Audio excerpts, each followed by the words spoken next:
Oke, pada pertemuan kali ini kita akan membahas tentang interaksi manusia dengan komputer. Komputer tidak akan berjalan tanpa adanya user, dan user sendiri adalah manusia.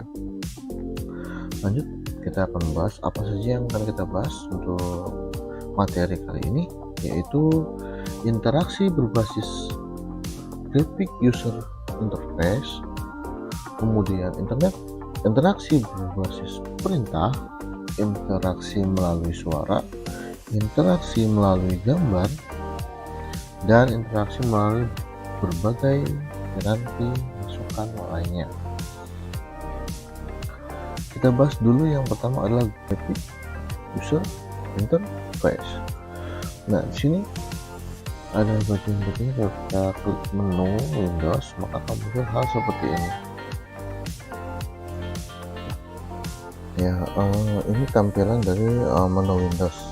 Kita bisa klik di bagian-bagian manapun yang kita inginkan. Nah, interaksi antar muka yang menggunakan menu grafis untuk memudahkan interaksi dengan komputer. Ya, ini adalah pemahaman atau pengertian dari graphical user interface. Selanjutnya, pengguna berinteraksi melalui ikon, menu, dialog dengan button atau tombol, dan text box, radio button untuk satu pilihan, atau checkbox untuk pilihan.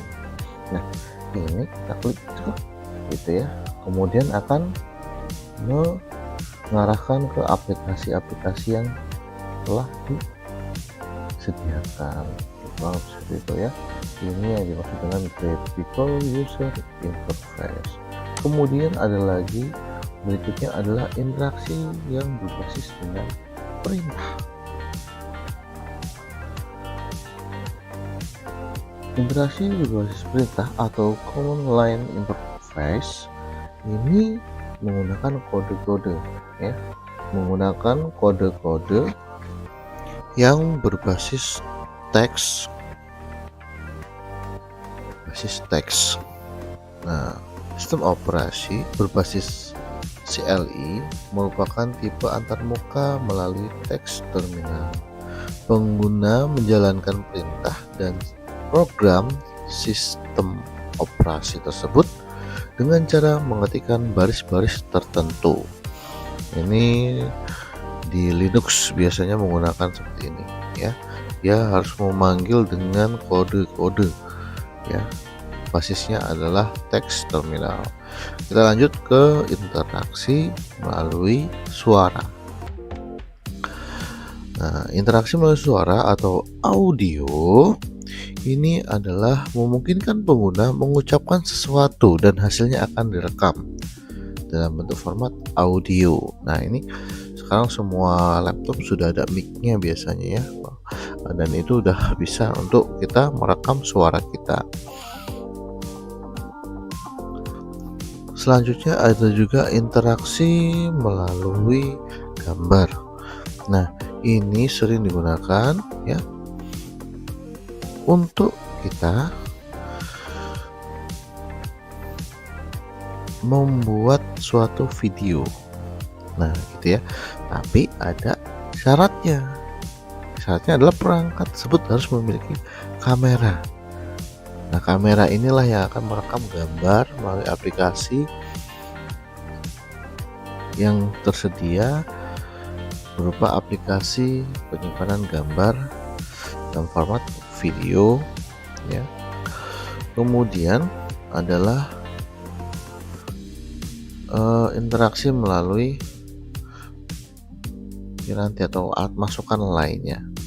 Nah, pengguna dapat berinteraksi dengan komputer melalui keyboard ya, joystick, mouse, touchpad, layar sentuh, keyboard virtual, dan lain-lain. Nah, ini yang dimaksud dengan alat masukan, dan yang sering kita gunakan itu biasanya untuk komputer sendiri ya. Komputer kan ada banyak ya, ada laptop, kemudian gadget juga termasuk dalam dunia komputer. Nah, yang sering digunakan biasanya keyboard, mouse. Di laptop sendiri sudah menyiapkan touchpad ya.